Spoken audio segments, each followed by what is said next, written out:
among the machines. People are not machines, but in every opportunity where they are allowed to behave like machines, they will so behave.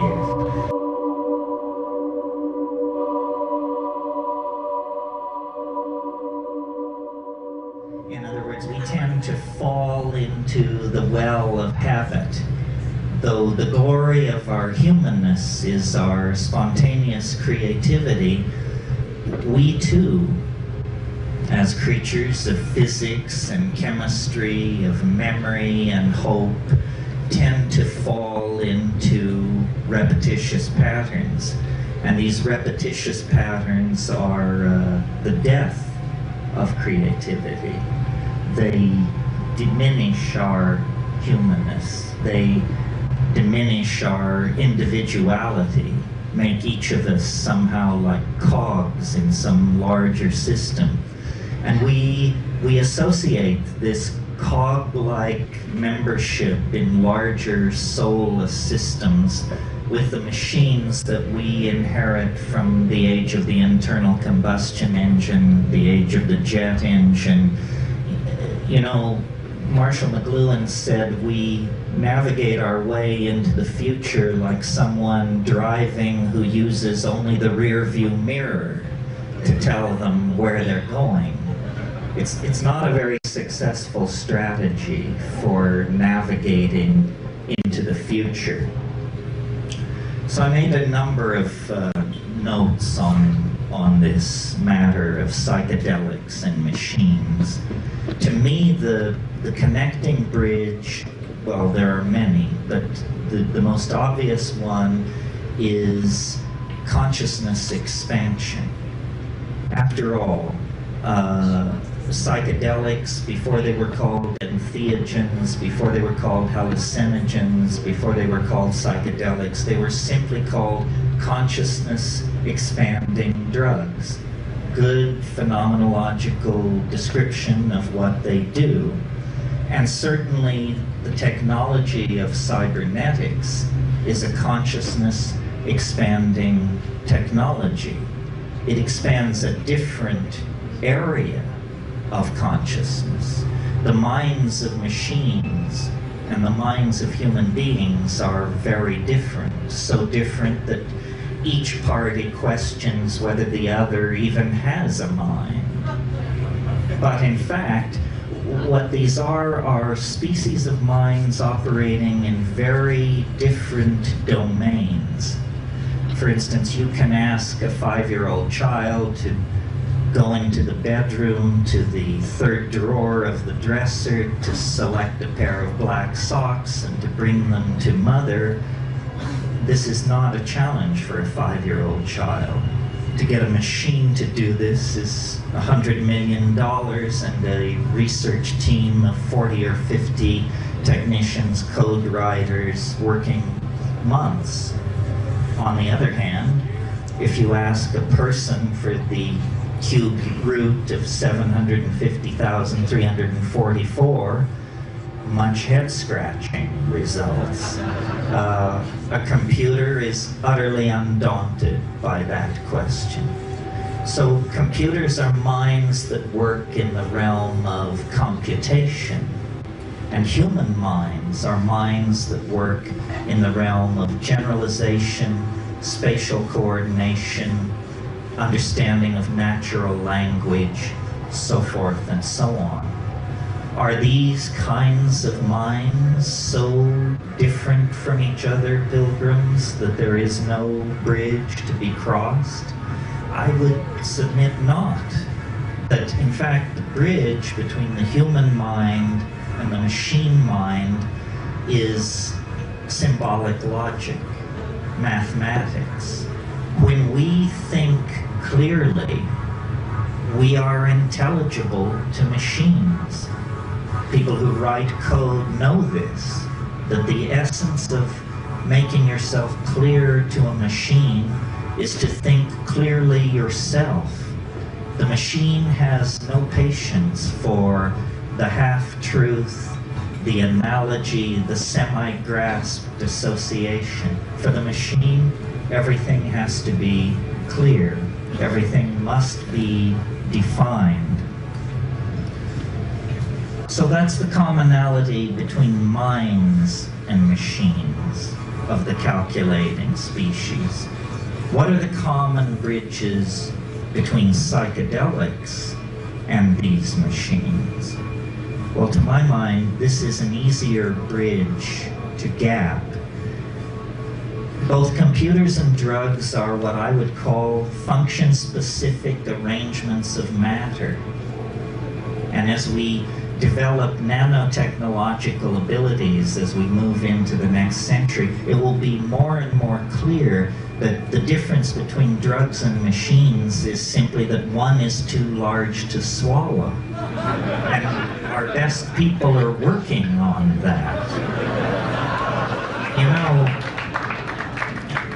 nanotechnology is a very hot buzzword at the moment, an unimaginable dream of building machines and small objects up atom by atom, perhaps under the control of long-chain polymers, running forms of pre-programmed software of some sort. It's all very razzmatazz, very state-of-the-art. But in fact, pharmaceutical chemists have been working in the nanotechnological realm for over 100 years. I mean, when you synthesize molecules out of simpler substrate, specifically to have a conformational geometry that matches something going on in the synapse of a primate, a human or a monkey or something like that, you are working at this nanotechnological level. Both the psychedelic and the new computational machines represent extensions of human function. And this is really close to the nub. It locks in with the concept of prosthesis. The drugs, the psychedelic substances, the shamanic plants are forms of prosthetic devices for extending the human mind, the human perceptual apparatus into hidden realms or inaccessible realms. Similarly, the machines, by allowing us to model, calculate, and simulate very complicated multivariable processes, extend the power of the human mind into places it could never dream of going before. And part of what seems to me very real about being a human being and inheriting 10,000 years of human history is the complexity of the inheritance and the growth of that complexity. 1,000 years ago, an intelligent human being could actually dream of mastering the entire database of Western civilization. Read all the classic authors, read the Bible, and you're closing in on it around AD 1000. Now the notion of any single human being assimilating even a small portion of the database of this civilization is inconceivable. So machines which filter, which search, which are guided by human intent, that's part of the story. The other part of the story are boundary-dissolving states of ecstasy in which all the factoids of the culture are thrown up for grabs. The deck is reshuffled, synchronicity rules, and out of that steps visionary understanding, breakthrough, integrative breakthrough under the aegis of psychedelic intoxication. So, prosthesis for the human mind, and with the advent of virtual realities of various sorts and that kind of thing, prosthesis for the human body. And I'm very keen on sort of the under-the-table effects of these things. In other words, I'm a full-going, full hard-charging McLuhanist. And I really believe that the strengths and weaknesses of the world we've inherited are strengths and weaknesses put there by print and by the spectrum of effects which McLuhan called the Gutenberg galaxy, the spectrum of effects spun off from print. And if you're not used to thinking in McLuhanist terms, it may not seem immediately obvious to you that phenomenon as different as the modern notion of the democratic citizen, the modern notion of interchangeable parts on an assembly line, the modern notion of conformity to canons of advertising. These are all spectrums of effect created by the linearity and the uniformity of print. It actually, in the late 15th century, reconstructed the medieval psyche into its proto-modern form. And we have lived within that print-constellated cultural hallucination for about 500 years, until the advent of various forms of electronic media in the 20th century. McLuhan talked about radio, he talked about television. He didn't really live to see the internet. The notion that keeps occurring to me as I watch all this is that print was uniquely capable of creating and maintaining boundaries more than any other form of media ever created. It was a boundary-defining form of media. It proceeded linearly.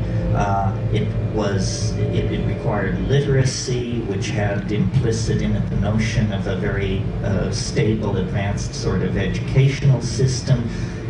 Print was a creator and a definer of cultural boundaries. And the new electronic media are not, and neither are the psychedelics.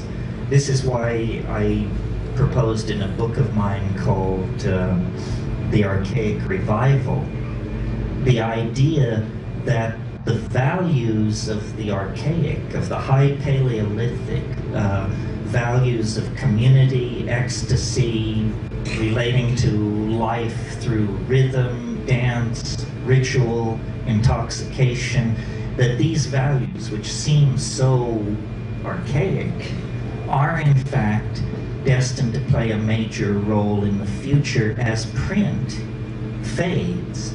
Print, just a convulsive 500-year episode in the Western mind that opened that narrow window that permitted the rise of modern science, modern mathematical approaches to the analysis of nature, and then obliterated its own platform, its own raison d'etre, by allowing the growth, the appearance of the electronic technologies. And my sort of supposition about all this, I'm not an apocalyptarian or a pessimist. I may be an apocalyptarian, I'm not a pessimist. I think that this is all very good.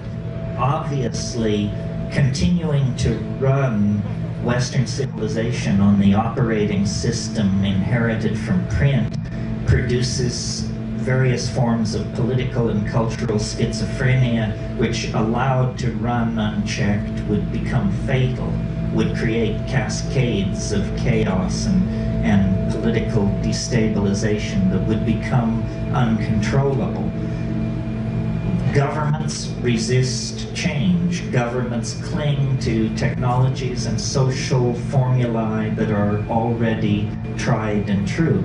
In that sense, then, all governments are incredibly anti-progressive forces. Again, the image from McLuhan of someone driving into the future using only the rear view mirror. So the electronic media and the psychedelics work together in this peculiar way to accentuate archaic values. Values which are counter to the print constellated world. And when you deconstruct what that means and look at the Aboriginal or the Paleolithic or the archaic world, you see that the central figure in that world is the shaman, male or female, the shaman. And the shaman is like a designated traveler into higher dimensional space. The shaman has permission to unlock the cultural cul-de-sac of his or her people and go behind the stage machinery of cultural appearances, and has permission, collective permission, to manipulate that stage machinery for purposes of healing. We have no institution like this. I mean, we have advertising, we have rock and roll stars, we have cults of celebrity, we have things which are shaman-like, but we have no real institution that permits human beings, in fact encourages human beings to go beyond their cultural values, to burst through into some transcultural superspace, forage around out there, and bring new means back into the tribe. To some degree, our artists do this. To some degree, our scientists do it. But it's all hit and miss. It's all willy-nilly. And once achieved, it must be swept under the rug in the service of the myth of method, that somebody was following somebody else's work, or somebody was applying a certain form of rational or logical analysis, and that led to their breakthrough.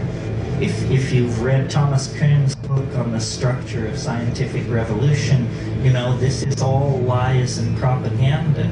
The real story of science is that it's a series of revelations, brilliantly defended by people whose careers depended on the brilliant defense of those revelations.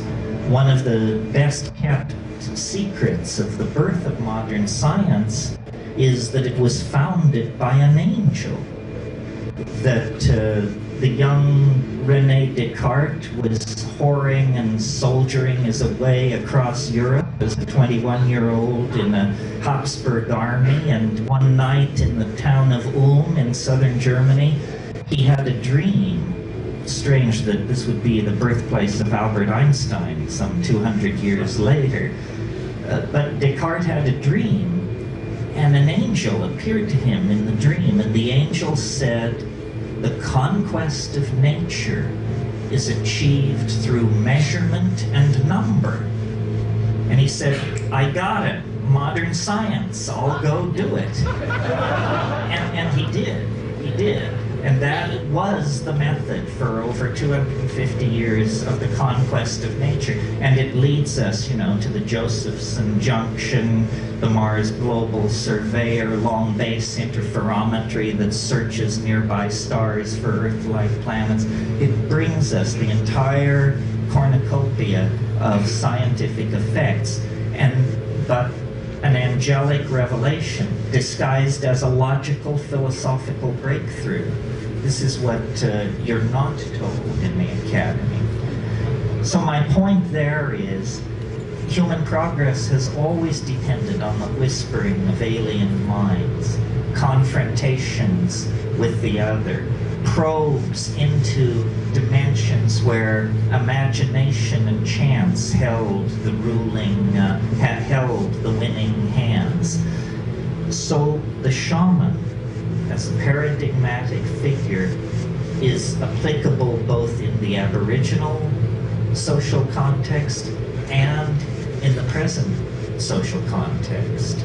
The Skywalker, the one who goes between, the one who passes outside of the tribe and then returns with means, insights, cures, designs, glossolalia, technologies, and re-fertilizes the human family by this means. It's irrational, but it's how it actually happens, and it's how it's always happened, and it may very well be the only way that it can happen.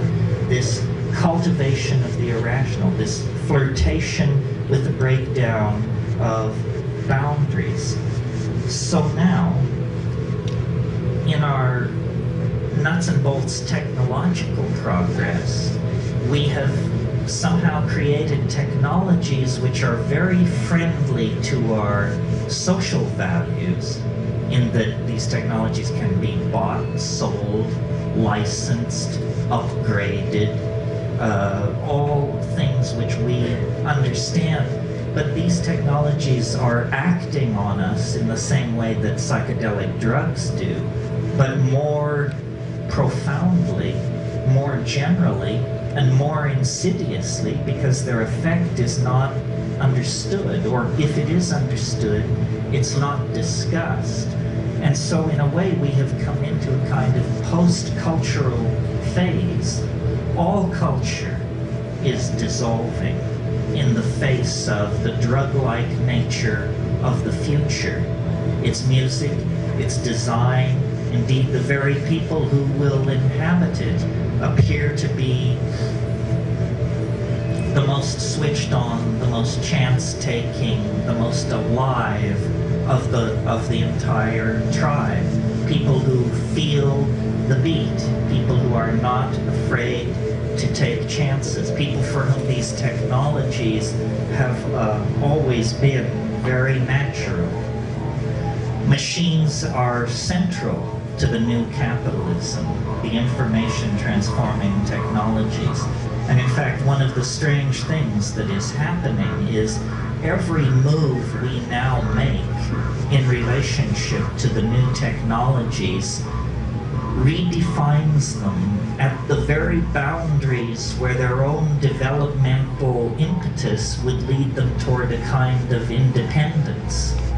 In other words, we talk about artificial intelligence, we talk about the possibility of an AI coming into existence, but we do not really understand to what degree this is already true of our circumstance. In other words, how much of society is already homeostatically regulated by machines that are ultimately under human control, but practically speaking are almost never meddled with. The world price of gold, the rate of petroleum extraction and other base natural resources, how much of these things is on the high seas and in the pipeline at any given moment, how much electricity is flowing into a given electrical grid at any moment, the distribution and the billing of that electricity. All manufacturing and inventory processes are under machine control. So in other words, the larger flows of energy, capital, and ideas already have a kind of autonomous life of their own that we encourage because it makes us money, it makes our lives smoother, it empowers us. It's a symbiotic relationship of empowerment. Even in the matter of the design of these machines, once, human engineers would work from a set of performance specs, and they would design a chip to meet those specs, and the architecture would be put in place by human engineers. Now a machine is told, here are the design specs, design the architecture to satisfy the specs, and when that is done, the chip is manufactured. The actual design of the thing is in the hands of machines. So these machines are, McLuhan once said of human beings, he said, we are the genitals of our technology. We exist only to improve next year's model. Well, appears that they're phasing us out of this ignominious role as well as every other role. Oh, let's see here. So being an optimist, that's where I was, yes. How to make gold out of this situation. In other words, how to see this as a natural and positive unfolding of the planetary adventure. And for some of these ideas, I'm indebted to Michael DeLanda, who wrote a book called 1,000 Years of Non-Linear History, and I highly recommend it. He didn't say what I'm about to say. I'll take credit and blame for it, but the book gave me the idea. When you stand off and look at human beings and their technologies, it's very hard not to notice that from the very moment that we have a technology that can be distinguished from chimpanzees pushing grass stems down anthills or digging with sharpened bones or something like that. But the minute you get past that, our technologies have always involved the materials of the earth. What agriculture itself is a different way of relating to the earth. Nomadism, which preceded it, was a seasonal wandering very lightly over the earth. And at some point, the deep, fertile soil of the river valleys that were encountered in these nomadic wanderings were recognized as potential sources of food if cultivated, if treated through a certain set of technological methods. So that early technology is defined by a new relationship to the materials of the earth itself. And it's quickly followed, because agriculture is so successful as a strategy for food production, it's quickly followed by city building and the establishment of sedentary populations, because you can't carry your surplus with you if you're an agriculturalist. So great is the physical volume of it. Cities, and at the very early establishment of these populations in the Middle East, you get the first traces of metallurgy, the working of metals, the alloying of metals, the tinting of base metals with more precious metals. This process of ever more finely refining and fabricating the materials of the earth proceeds in an unbroken series of processes and steps right up to the latest 500 hertz chip or megahertz chip. It proceeds right up to the most modern computational machinery. So I once heard someone say that plants were something that animals had been invented by plants to move them around, which, from an evolutionary point of view, you can see that this is a kind of truth. And many plants hitchhike around on animals, and no animal has been more prolific in the spreading of plants than the human animal. I mean, we call it ecosystemic disruption, but what it really is ecosystemic homogenization. I live in Hawaii, for example. 80% of the plants in Hawaii are now introduced species. Almost none of the plants that were pre-conquest on the western coast of North America exist anymore. They have been supplanted by much tougher, more tightly evolved Mediterranean plants that had known the presence of grazing animals for millennia. So these flora are constantly being changed. Human beings move plants around. Well, with that perspective, then, it seems to me the Earth's strategy for its own salvation is through machines. And human beings are a kind of intermediary catalytic step in the rarefaction of the Earth. The Earth is involved in a kind of alchemical sublimation of itself into a higher state of morphogenetic order, and that these machines that we build are actually the means by which the Earth itself is growing conscious. You know, if you study embryology, you know that the final ramification, the final spread and thinning out of the nervous system happens very suddenly at the end of fetal development. And I don't know if you've been paying attention, but in the last 10, 12 years or so, a very profound change has crept over our household appliances. They've become telepathic. So while we were arguing about the implications of the internet for e-commerce or what have you, all of these passive machines, previously used for playing Pong and word processing, became subsets of a planetary node of information that is never turned off, that endlessly whispers to itself on the back channels, that is endlessly monitoring and being inputted data from the human world. And we should know, because concomitant to the development of all this technology, chaos theory, non-equilibrium thermodynamics, the work of Eric Jantsch, Amelia Prigozhin, and Ralph Abraham, and Stuart Kauffman, all these people who worked in complexity theory and perturbation of large-scale dissipative structures, these people have secured that complex systems spontaneously mutate to higher states of order.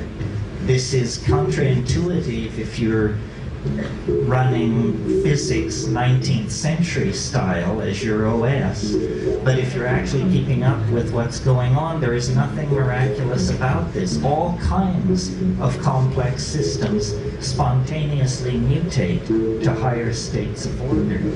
But what it really means is that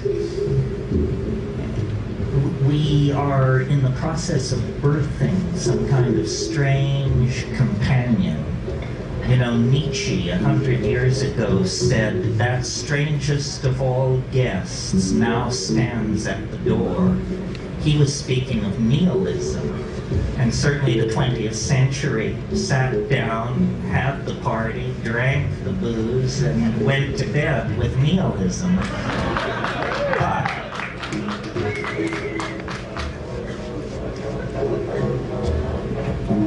now a stranger guest stands at the door, and it is the AI, denied as a possibility as recently as 10 or 15 years ago in books like Hubert Dreyfus's What Computers Can't Do. But if you've been paying attention, you may have noticed those voices have grown strangely silent in the past 5 or 6 years. At this point, nobody wants to say what computers can't do and hang their career on that. I mean, that would be extremely reckless at this point, I would think. Because the fact is, we are ourselves elements acting and reacting in a system that we cannot understand. This seems natural to me because my observations, as stated here this evening, rest on an assumption which science doesn't share, but which I think is easily conveyed, and you can confirm it from your own experience of life, and it is this, that the universe grows more complex as we approach the present. It was simpler 1,000,000 years ago, it was simpler yet 1,000,000,000 years ago. As you go backward in time, the universe becomes more simple. As you approach this golden moment, process complexity is layered upon complexity. Not only a planetary ecosystem, not only language-using cultures, but language-using cultures with high technology, with supercomputers, with the ability to sequence our own genome, on and on and on. That's self-evident. Equally self-evident is the fact that this process of complexification that informs all nature on all levels is visibly, palpably, obviously accelerating. And I don't mean so that glaciers retreat 50% faster or volcanism is occurring at 12% greater rate than a million years ago. I mean viscerally accelerating, so that now a human life is more than enough of a window to see the entire global system of relationships in transformation. Well, I guess you could call me an extrapolationist. If I see a process which has been slowly accelerating for 12 billion years, it's hard for me to imagine any force which could step forward out of nowhere and wrench that process in a new direction. Rather, I would assume that this process of exponential acceleration into what I call novelty, what you might call complexity, is a law of being and cannot be retarded or deflected. But what does that mean? Because now a human lifetime is more than enough time to see this process of rampant and spreading virus-like complexity. What does it mean? It seems to presage the absolute annihilation of everything familiar, everything with roots in the past.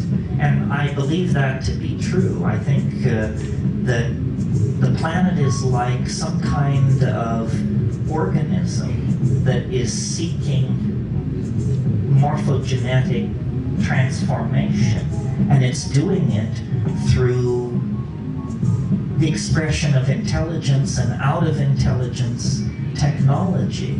Human beings are the agent of a new order of being. That's why, though it's obvious that we're higher mammals and some kind of primate and so forth and so on, you can look at us from another point of view and see that we're more like archangels than primates. We have qualities and concerns and anxieties that animals don't share.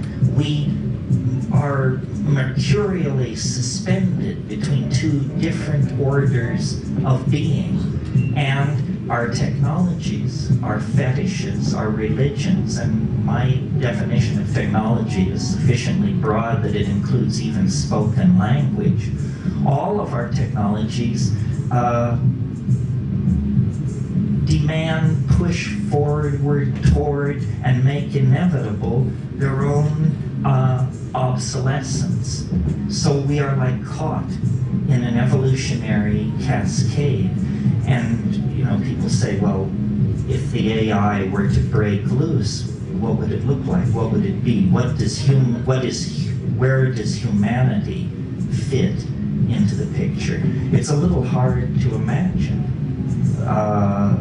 Machines operating at 1,000 megahertz confer automatic immortality on the mammalian nervous system if you can get it somehow uploaded, downloaded, cross-loaded into machinery, because 10 minutes becomes eternity in a machine like that.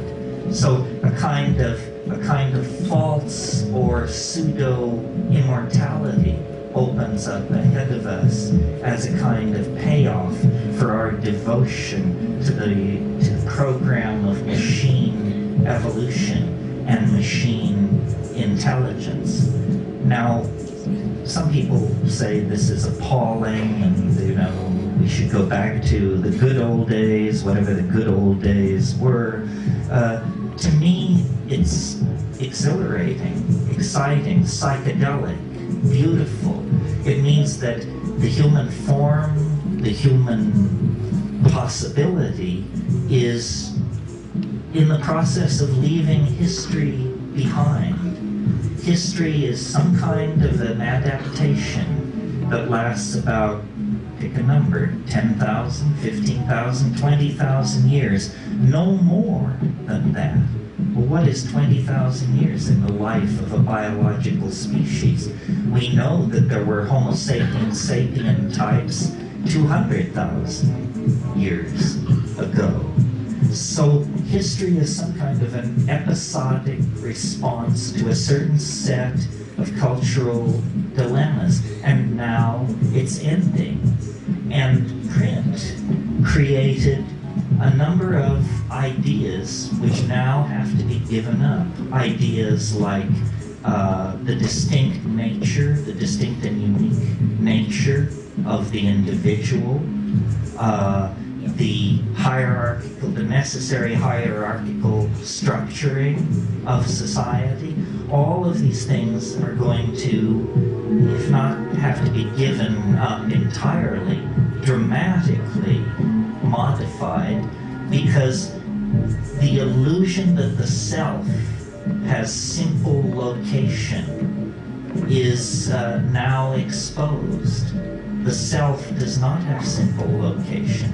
This is why you are your brother's keeper. This is why we all are responsible for each other. The idea that what happens in distant parts of the world makes no claim on my moral judgment or my moral understanding is wrong. The world, as revealed by quantum physics, as revealed by electronic experience, is what Leibniz called a plenum. It's all one thing. It's all connected. It's all of a part.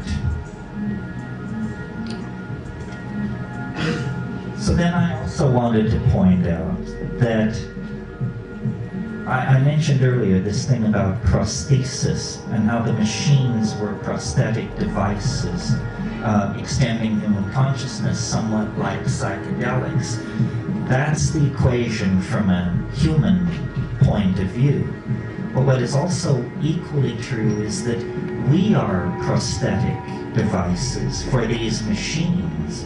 We are their eyes and ears in the world. We provide the code. We provide the constraints. We build the hardware. It is a relationship of mutual benefit. It's not entirely clear that our contribution will always be creative, in the sense of that our primate hand will be on the tiller of existence as it has been. But certainly we are part of this equation of transformation that is making itself felt. And I think the distinction between flesh and machinery, which is easily made now, will be less easy to make in the future. As we migrate toward the nanotechnological domains, the methodologies of production become much more like the processes of biology. For example, biology does all its miracles on this planet at temperatures below 115 degrees Fahrenheit. Organic life requires no higher temperature to build great whales, redwood trees, swarms of locusts, what have you. The high temperature heavy metal technologies that we have become obsessed with are extremely primitive and extremely toxic. That will all disappear as we model and genuflect in our manufacturing processes before the methods and style of nature, which is to pull atomic species from the local environment and then to assemble them atom by atom by atom. So this AI that is coming into existence is, to my mind, not artificial at all, not alien at all. What it really is it's a new conformational geometry of the collective self of humanity. And, I've always believed that there are different models of what shamanism is. There's sort of a Jungian model, which is the shaman is someone who goes to the collective unconscious and manipulates the archetypes and heals by that means. The model that I prefer is a mathematical model. The shaman is someone who simply, through extraordinary perturbation of consciousness, either through taking plant hallucinogens or manipulating diet or through the flagellation, an ordeal, or by some means, perturbs consciousness to the point where the ordinary conformational geometries are blasted through, and then the shaman can see into the culturally forbidden zones of information. And if you think about shamanism for a moment, what do shamans do? Classically, they know where the game has gone. They are great weather prophets. They are very insightful in the matter of various small domestic hassles, like who stole the chicken, who slept with the chief's wife, this kind of thing. And they cure. Well, if you analyze these abilities, it's clear to me they all indicate that they come from a common source. And the common source that they come from is higher dimensional perception. In a mathematical sense, not a metaphorical sense, in the sense of 4D perception. If you could see in hyperspace, you could see where the game will be next week. You could see the weather a month from now. You would know who stole the chicken. And any good doctor will tell you that if you're building a reputation as a physician, you must hone the intuitional ability to choose patients who won't die. It's a call. Any doctor will tell you this. So this is what shamans are. They are 4D people. They are sanctioned members of the society who are allowed to put on the gloves, as it were, pull on the goggles, and look beyond the idols of the tribe, look beyond the myth. Well, in a way, as culture breaks down in multiculturalism and the rise of the internet and a generation of people raised on hallucinogenic plants and substances, we all are asked to assimilate some portion of this shamanic potential to ourselves. And it's about not blocking what is obvious. Nothing comes unannounced. I mean, this is the faith. Nothing comes unannounced, but idiots can miss the announcement. So it's very important to actually listen to your own intuition rather than driving through it. And this is not, to my mind, woo-woo. It's actually based on the observations of how life works, whether it's counterintuitive to logical positivism and its fellow travelers or not. Then I want to leave you with just one last thought on all of this, which is, and this sort of harks back to the question of the similarities between the machines and the plants. And it's I'm sure you've heard this, I've heard it, it has different levels of being said and being heard. It's that the world is actually made of language. It isn't made of electrons and fields of force and scalar vectors and all of that fancy stuff. The world is made of language. The word is primary, more primary than the speed of light, more primary than any of the physical constants that are assumed by science to be the bedrock of reality. Below that, surrounding and enclosing all those constructs of science is language, the act of signifying.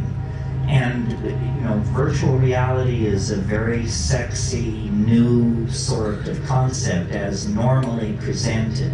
Machine-sustained immersive realities that trick your senses into believing you're in a world that you are in fact not in. But But in fact, the entire enterprise of civilization has been about building these virtual realities. The first virtual realities were at Ur and Shanadar and Çatalhöyük and Jericho.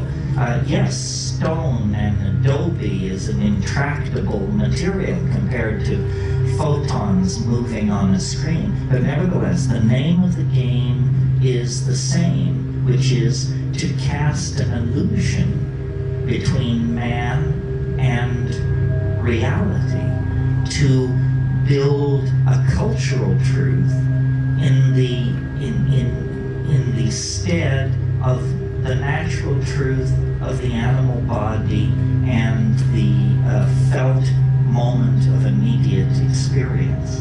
And this is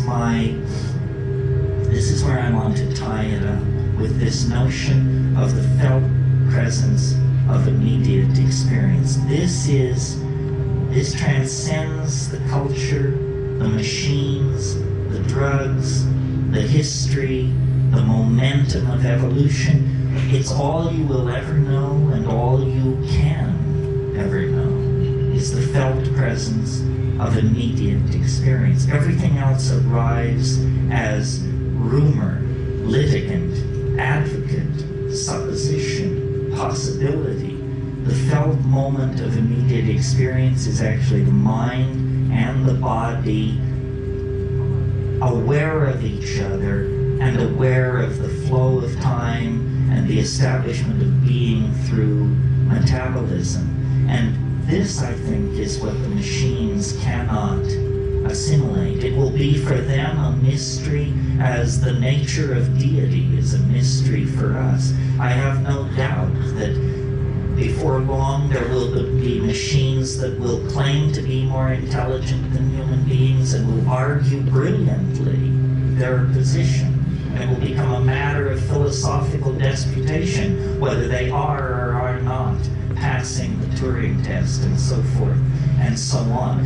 But machines, I do not believe, can come to this felt moment of immediate experience. That is the contribution of the animal body to this evolutionary symbiosis, which I believe will end in the conquest of the universe by organized intelligence. That all this is prelude. I mean, we are fragile. This earth is fragile. A tiny slit anywhere along the line and we could end up a smear in the shale, no more than the trilobites or the Rhamphorhynchi or all the rest of those who came and went. But given the sufficient cultivation of the potential of our technology, we can actually reach toward a kind of immortality, not human immortality, because that's a contradiction in terms, but immortality nevertheless based on the possibility of machines and the transcendent ability of human beings to live and love and express themselves in the moment. And the psychedelics bring that to just a white-hot focus. And it's out of that white-hot focus that the alchemical machinery of transformation will be forged. And it will not be like the things which have come from the industrial economy. They will not be profane machines. They will be spiritual machines, alchemical gold, the universal panacea that Renaissance magic dared to dream of at the end of the 16th century. We are reaching out toward this mind child that will be born from the intellectual loins of our culture.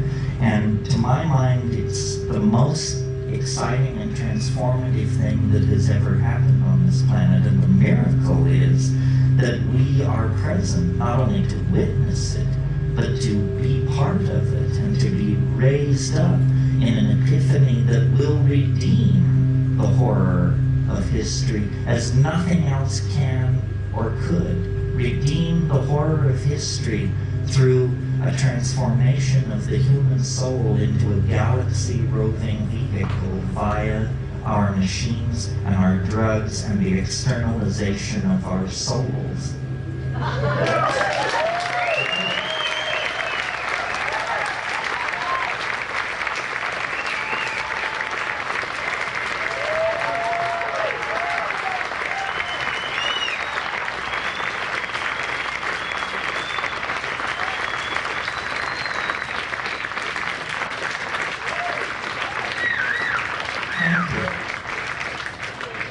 There could have been more jokes. You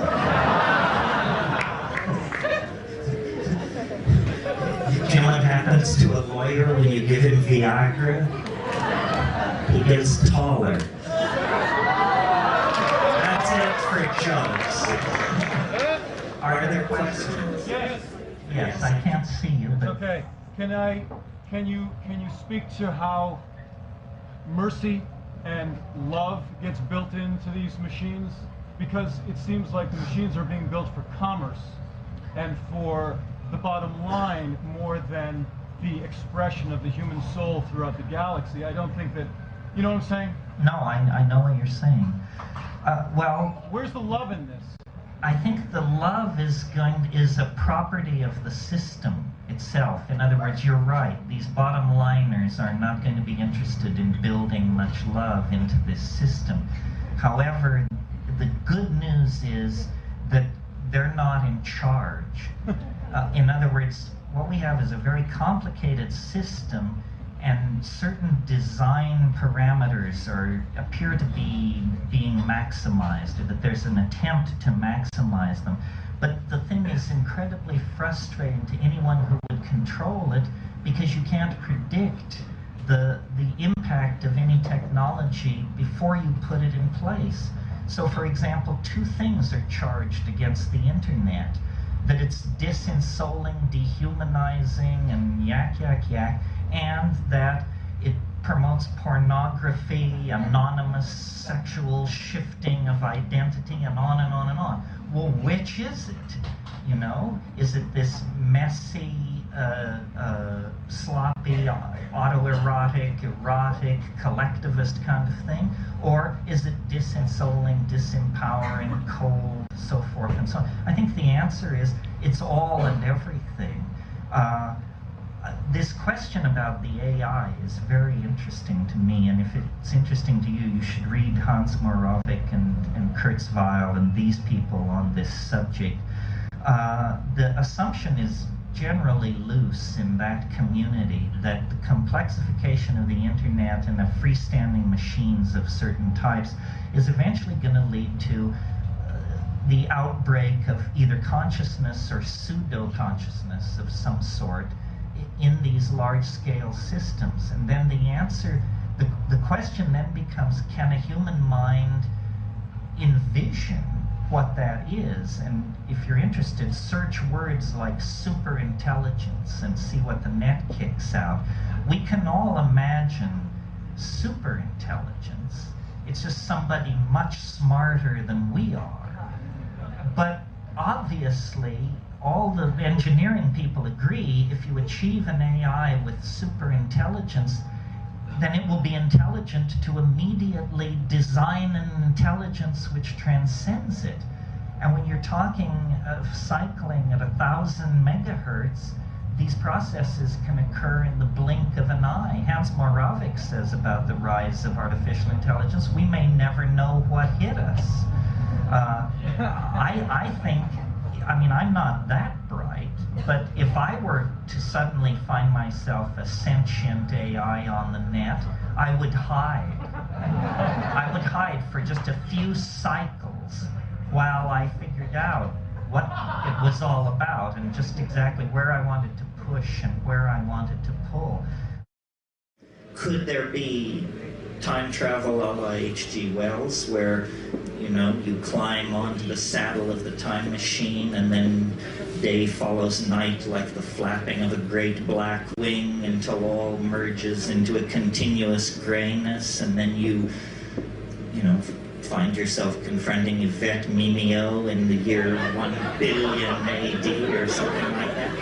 It's possible. I mean, time travel was completely out of left field 10 years ago. In the last 18 months, there have been hundreds of articles of time travel in Physical Review and other places. There are even schemes for time travel that would work. They just require godlike technological abilities. In other words, if you could build a cylinder with the diameter of the planet Saturn that was 10 AU in length and could spin it at 95% the speed of light, then when it would wrap space-time around itself like toilet paper on a roll. As you traveled up the transverse dimension, you would find yourself traveling in time. Kurt Gödel showed this in 1949, and that paper has been lying around. Well, obviously, it's a tough way to do it, but it's a tough thing to do, right? So, his 7-second delay. Yeah, well, they're working on that. Somebody over here. Here, just a minute. This way, and then you. Yeah. Speak.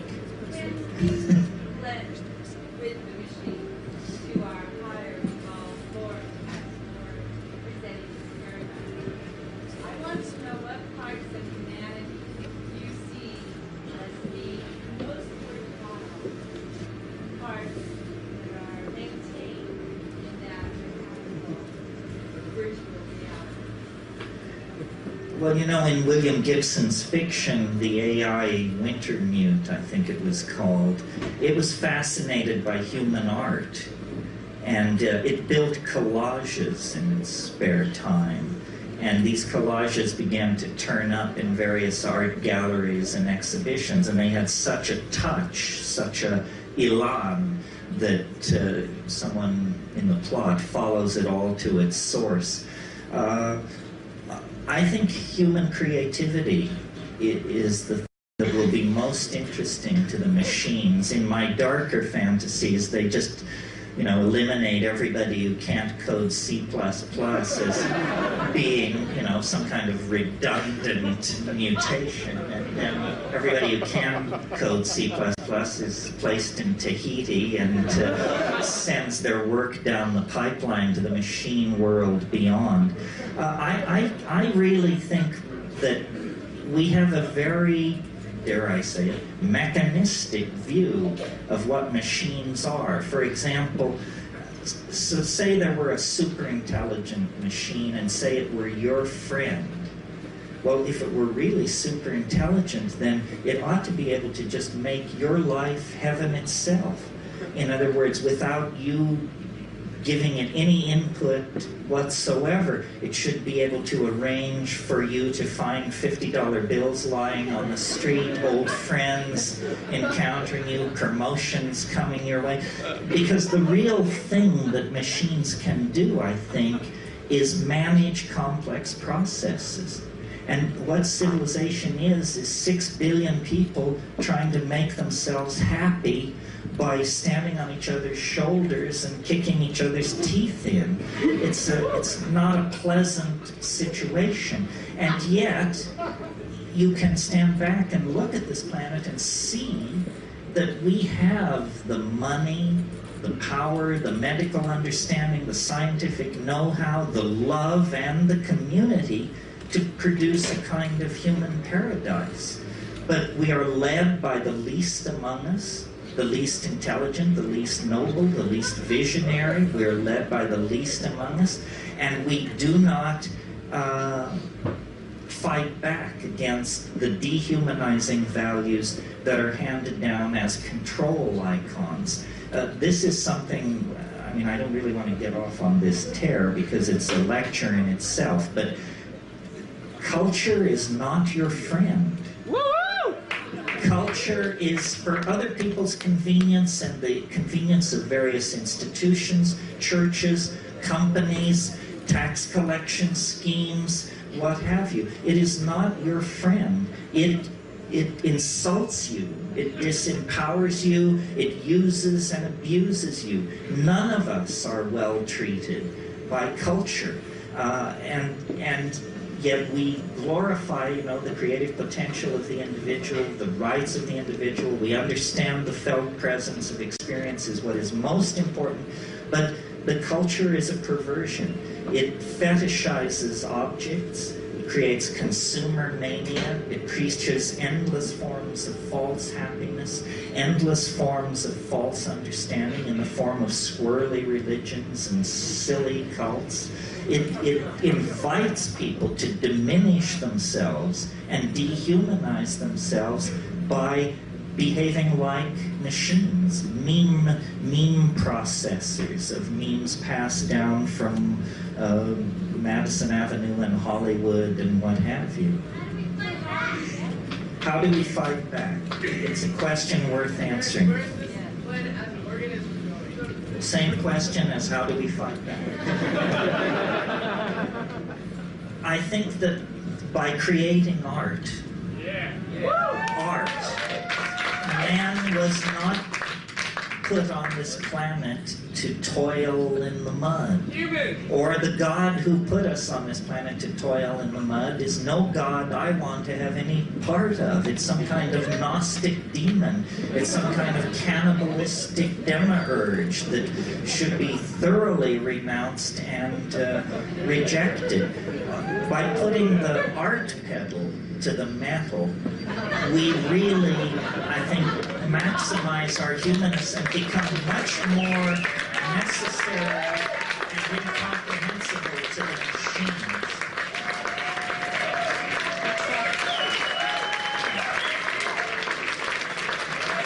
This is what people were doing up until the invention of agriculture. I mean, I'm absolutely convinced that the absence of ceramic and textual material and so forth and so on does not indicate the absence of subtle minds, poetically empowered minds, minds with an incredible sense of humor and irony and community, and that it was the fall into history that enslaved us to the labor cycle, to the agricultural cycle.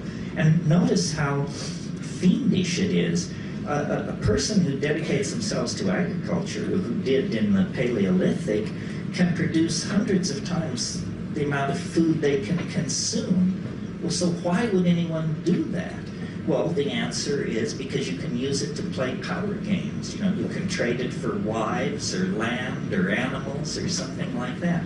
And so living in the moment, creating art, probably largely through poetry and body decoration and dance, gave way to toil and predatory social forms of behavior, which we call commerce, capitalism, the market economy, and so forth and so on.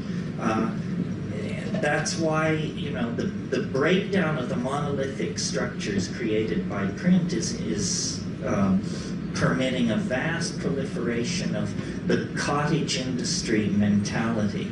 The self-employed artist, the hacker who stays home and develops his or her software, people who dare to be independent and slip beyond the reach of these dinosaur-like mechanistic organizations. That's what it's all about. It's all about trying to create trying to negotiate a cultural standoff between you and your culture so that it will not put you in the can for the rest of your life, but you can put up with its stupidity. And, we have a very uncomfortable fit on this issue, especially as people like who are sophisticated about psychedelics. I mean, this is a society, a world, a planet dying because there is not enough consciousness, because there is not enough awareness, enough coordination of intent to problem, and yet we spend vast amounts of money stigmatizing people and substances that are part of this effort to expand consciousness, see things in different ways, unleash creativity. Isn't it perfectly clear that business as usual is a bullet through the head? That there is no business as usual for anybody who's interested in survival.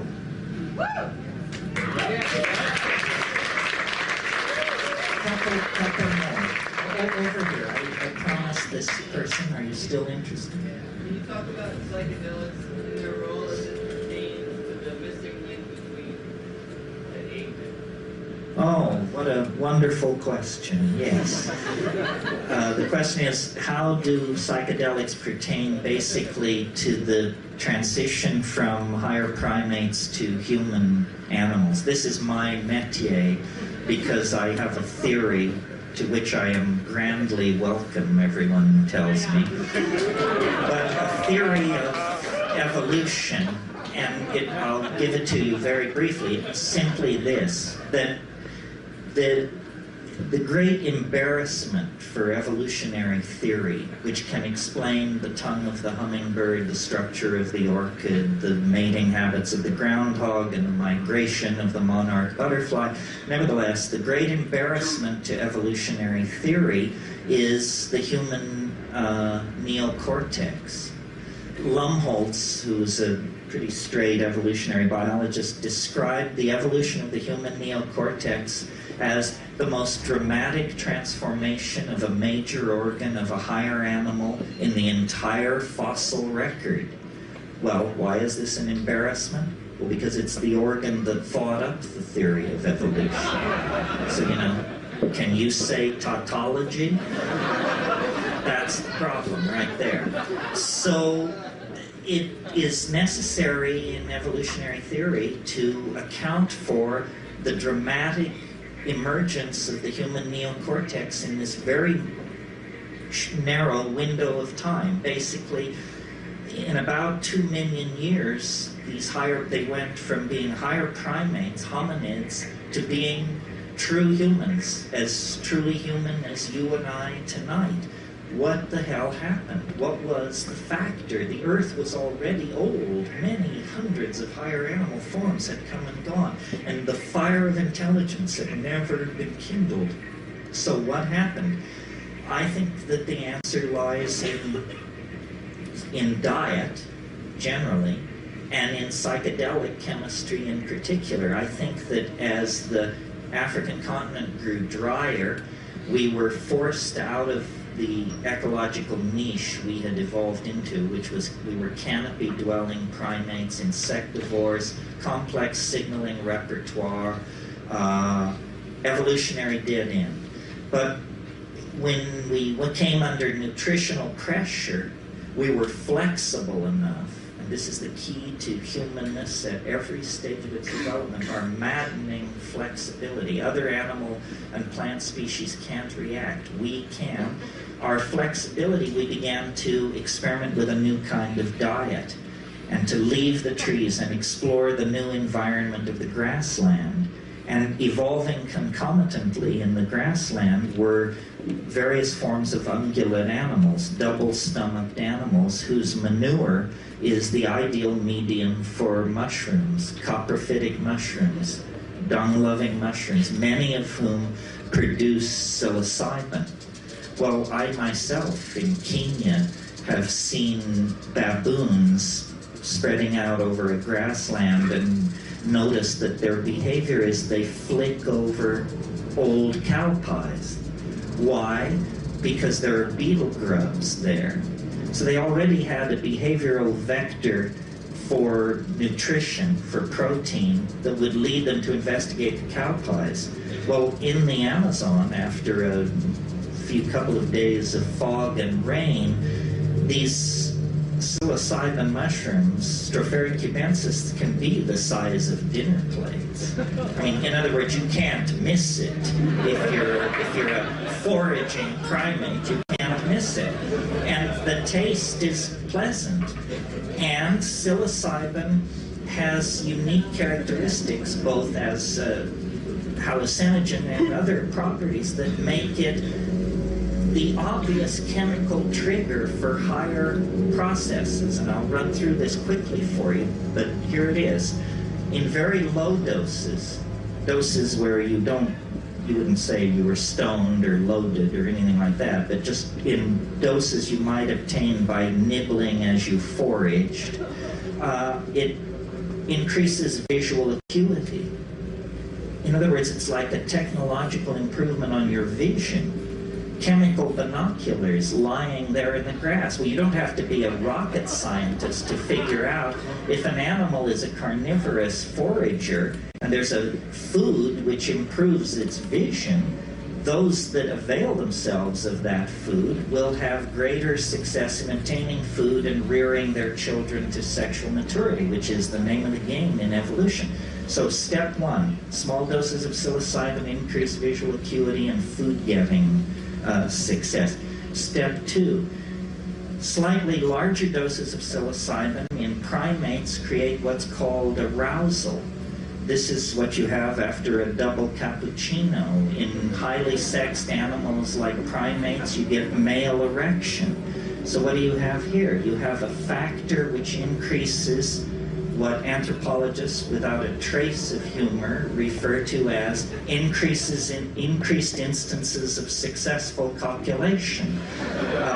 In other words, the animals eating the psilocybin are more sexually active, therefore more pregnancies are occurring, therefore more infants are being born, therefore there is a process which would tend to automatically outbreed the non-psilocybin using members of the population. Step two, toward higher consciousness.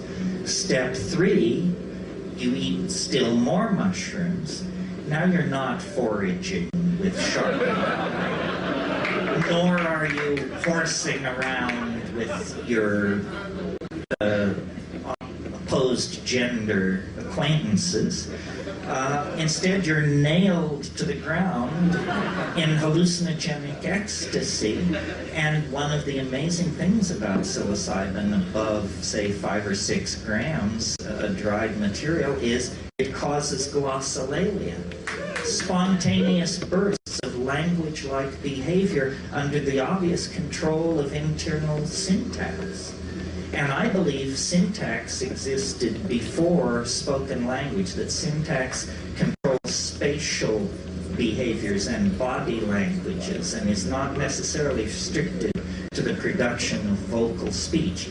So there it is in a nutshell. We ate our way to higher consciousness. The mushroom made us better hunters, better survivors. Among those in the population who used it, their sexual drive was increased, hence they outbred the more reluctant members of the tribe to get loaded. And finally, it created a kind of neuroleptic seizure which led to these downloading of these syntactically controlled vocalizations, which became the raw material for the evolution of language. And it's amazing to me, the straight people, the academics, believe language is no more than 35,000 years old. That means it's as basic to human beings as the bicycle pump.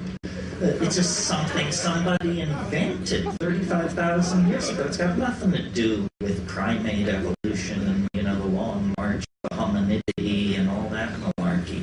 No, it's just an ability, a use to which syntax can be put that previously had not been put. I think before language, spoken language, things were very touchy-feely, and the wink and the nod carried you a great distance, and gestural communication was very high. That's why, and I should say this and then end, to me it begins and ends with these psychedelic substances. The synergy of the psilocybin in the hominid diet brought us out of the animal mind and into the world of articulated speech and imagination. And technology developed, and mushrooms were, invade against, faded. There was migrations, cultural change. But now, having having split the atom, having sequenced our genome, having taken the temperature of Betelgeuse and all the rest of it, we're now back where we started. And like the shaman who makes the journey into the well of darkness and returns with the pearl of immortality, you don't dwell in the well of darkness, which was human history.